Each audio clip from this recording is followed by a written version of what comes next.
I stood in the courthouse bathroom, adjusting my blazer for the 10th time. The scarred skin on my back pulled tight with every movement, a constant reminder of that night 3 years ago. My lawyer, Ms. Bennett, had warned me they'd both be there today. My mother and Marcus, my stepfather. The perfect couple, pillars of our small community, youth group leaders at First Baptist Church. If only their congregation could have heard my little sister's screams that night. The memory crashed over me like a wave. Sarah, only 11, cowering in the corner as Marcus towered over her, belt in hand, because she'd forgotten to call him sir. I'd stepped between them, something I'd never dared to do before. "Don't touch her," I'd said, my voice shaking but determined. "She's just a kid." The next few moments played in slow motion in my nightmares. Marcus's face contorting with rage.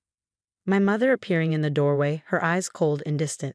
"Julia needs another lesson in respect, doesn't she, dear?" she'd said, as if discussing the weather. I touched the back of my neck, feeling the raised scar tissue through my shirt. The metal rod from our fireplace set had still been decorated with our family name, Bennett. The irony wasn't lost on me that it now matched my lawyer's name. A soft knock interrupted my thoughts. "Julia?" Sarah's voice was barely a whisper. "The bailiff says it's time." I opened the bathroom door. Sarah, now 14, stood there in her best dress, the one we'd bought together after I got her out. Dark circles under her eyes told me she hadn't slept either. "You don't have to do this," I said, straightening her collar. "You can wait outside." She squared her shoulders, looking so much older than 14. "I'm not leaving you alone with them again. Never again." Walking into the courtroom, I felt their eyes immediately. My mother dressed in her Sunday best, clutching her Bible like a shield. Marcus, his face a mask of righteous indignation. Their supporters filled 2 whole rows, church members who'd written letters defending their firm but loving parenting style. My side had fewer people but stronger ones. Ms. Bennett, who'd taken my case pro bono after seeing my scars. Detective Rivera, who photographed the burns and listened to Sarah's testimony with tears in his eyes. Dr. Chen, who documented years of suspicious injuries that our family doctor had ignored. "All rise," the bailiff called. Judge Martinez entered, her face unreadable. She'd spent the last 3 days reviewing evidence, photographs, medical records, Sarah's diary, and the video that changed everything. My mother had always recorded their disciplinary sessions, proof, she said, that they were doing God's work. The night of the branding, she propped her phone on the mantelpiece, capturing everything in horrible clarity. "Before we proceed," Judge Martinez began, "I want to address something submitted into evidence this morning." She lifted a familiar leather-bound book. "Mrs. Harrison, you recognize this diary?" My mother's face paled. It was her private journal, the one she kept locked in her bedside drawer. The one where she detailed every punishment with disturbing pride. "Objection, Your Honor." Their lawyer stood. "That diary was obtained illegally." Overruled, Judge Martinez cut him off. "The diary was found during a legal search of the Harrison residence, authorized after Ms. Harrison's younger sister reported additional abuse." The courtroom fell silent as Judge Martinez read an entry. "Julia's defiance required stronger measures today." The Lord guided Marcus's hand as we pressed the brand to her flesh. Her screams were prayers of redemption. Someone in the church group gasped. I felt Sarah's hand slip into mine, squeezing tight.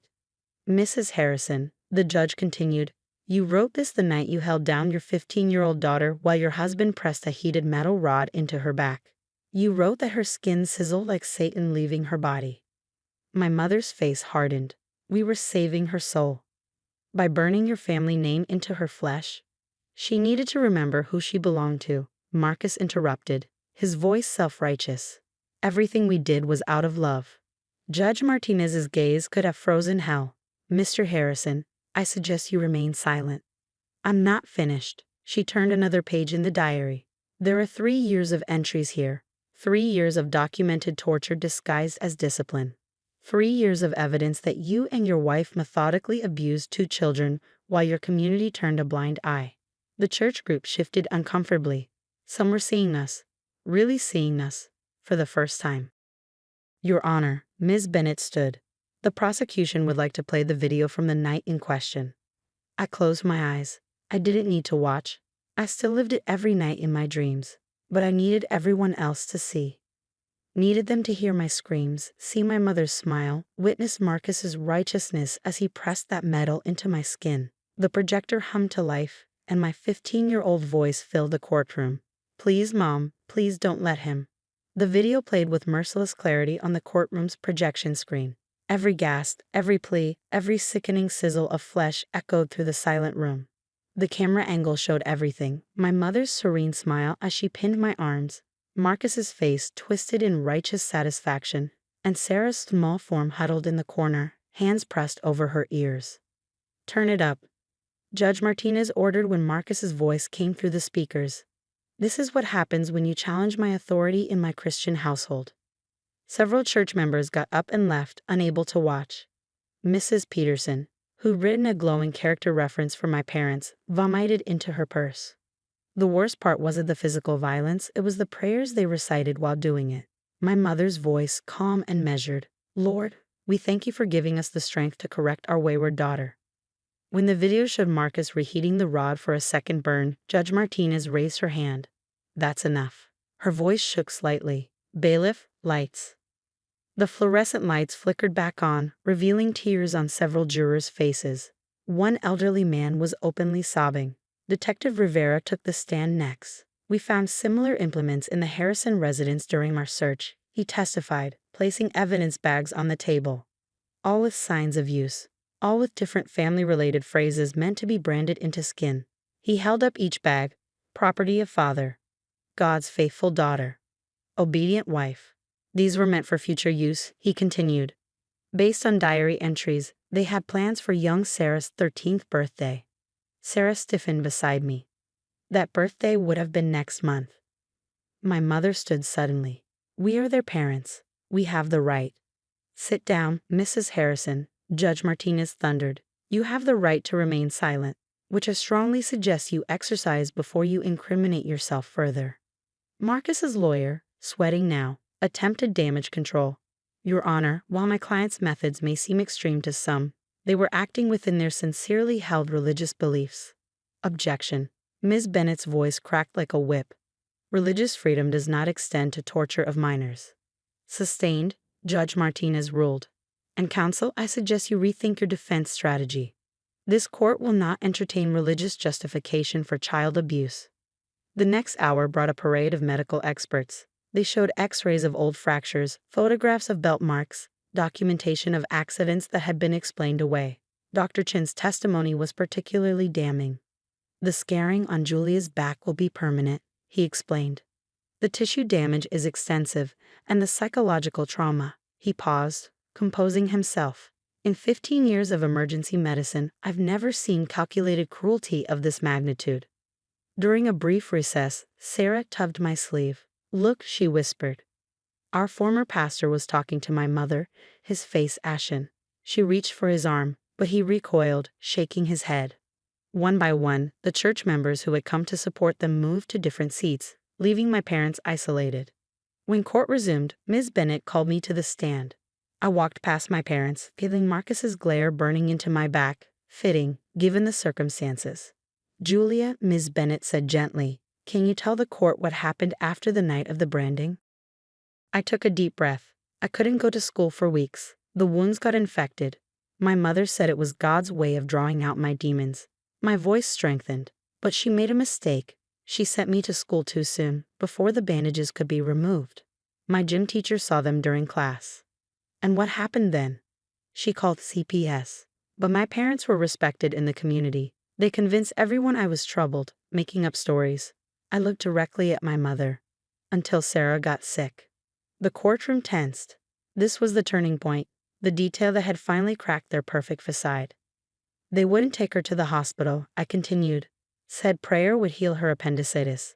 I waited until they were at church, took their spare car keys, and drove her to the emergency room. She was minutes from rupturing." "You were 16, Ms. Bennett clarified. "No license, no permission. You risked everything to save your sister." "They would have let her die," I said, my voice breaking for the first time. "Just like they would have killed me eventually, all in the name of discipline." I looked at the jury, at the church members who had enabled my parents for years. The brand on my back says "Honor thy father," but real honor, real faith, isn't about power or pain. It's about love. And there was never any love in that house. Just control disguised as righteousness. Marcus stood up, his chair clattering backward. You ungrateful. Mr. Harrison. Judge Martinez's gavel crashed down. One more outburst and you'll be removed from this courtroom. Though given the evidence we've seen, that may be the least of your concerns. The judge's eyes met mine, and I saw something there, not pity, but understanding. She'd seen through their godly masquerade to the monsters beneath. Court will recess for 1 hour, she announced. When we return, I'll announce my verdict. As the bailiff led my parents out, my mother turned to look at me one last time. The mask of maternal concern had finally cracked, revealing the coldness that had always lived behind her eyes. I didn't look away. I wasn't their victim anymore. The scars on my back weren't marks of shame. They were evidence of survival. When court resumed, the tension was palpable. My parents sat ramrod straight, still clinging to their righteousness, but the emptiness of the benches behind them told a different story. Their supporters had fled, leaving only their lawyer, who looked like he wanted to do the same. Judge Martinez didn't waste time with preliminaries. In my 20 years on the bench, she began, I have seen many cases of child abuse. I have seen parents who hurt their children out of anger, addiction, or mental illness. But what I've witnessed in this courtroom is something altogether different. Systematic, calculated torture justified through a perversion of faith. She lifted my mother's diary. This document details 3 years of premeditated abuse. Mrs. Harrison, you wrote about selecting implements, planning sessions, choosing which parts of your children's bodies would best hide the marks. You documented your daughter's pain with what I can only describe as satisfaction. My mother's face remained stone-like, but her hands trembled. Mr. Harrison, the judge continued, you branded a 15-year-old girl like cattle. You marked her body permanently to assert your ownership. This court rejects any notion that such actions fall under parental rights or religious freedom. The judge paused, removing her glasses.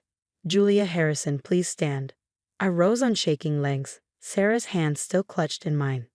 This court finds overwhelming evidence of aggravated child abuse, torture, false imprisonment, and conspiracy to commit bodily harm. Marcus and Elizabeth Harrison, please rise.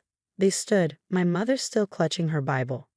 This court sentences you each to 25 years in state prison, without possibility of parole for 15 years. Additionally, you are permanently forbidden from any contact with Julia or Sarah Harrison, directly or through third parties. The gavel crashed down and something broke inside me, not in pain, but in release. 3 years of fear, of looking over my shoulder, of nightmares about them finding us, ended with that sound. Marcus lunged forward. You can't do this. They're our children. Not anymore, Judge Martinez stated as bailiffs moved to restrain him. They stopped being your children the moment you chose cruelty over love. Remove them. As they were led away, my mother finally cracked. Julia, tell them we did it for you. Tell them we loved you. I looked at her, really looked at her, for the last time. Love doesn't leave scars, Mom. The bailiffs led them out, my mother's sobs echoing through the courtroom. The same sobs she used to fake when convincing neighbors we were a happy family. Outside the courthouse, reporters waited with cameras. Ms. Bennett helped us navigate through them, but I paused at the top of the steps. Sarah squeezed my hand, understanding what I needed to do. Yes, I'll make a statement, I told the reporters. But not about the verdict. I want to talk to other kids living in homes like mine. Kids whose parents use faith to justify abuse. The cameras rolled as I spoke. You're not alone. What they're doing isn't love, isn't discipline, and isn't God's will. There are people who will help you. There are people who will believe you. You don't have to carry those scars alone. That evening, Sarah and I sat in our small apartment, the one I'd rented with my salary as a youth counselor after getting custody of her. The phone kept ringing with calls from support groups and survivors who'd seen the news. What do we do now? Sarah asked, curled up on our second-hand couch. I touched the back of my neck, feeling the scars that no longer held power over me. We heal. We help others heal. And we live, really live, without fear. A week later, I received a package from the courthouse. Inside was my mother's diary, now marked as evidence, and a note from Judge Martinez. Your testimony will help change laws. Your courage will help change lives. I put the diary on a shelf, not hidden away, but kept as a reminder. Not of the pain, but of survival, of transformation, of justice. The brand on my back had been meant to mark me as their property forever. Instead, it became a symbol of everything I'd overcome. Each scar told a story, not of their cruelty, but of my strength. Sarah started high school that fall, no longer the scared little girl hiding in corners. I went back to college, studying social work. The nightmares didn't stop completely, but they changed. In them, I was no longer the victim. I was the protector, standing between monsters and other children who needed saving. Sometimes, late at night, I still trace the raised letters on my back. But they don't spell honor thy father anymore. To me, they spell survivor. And that's the title I chose to keep.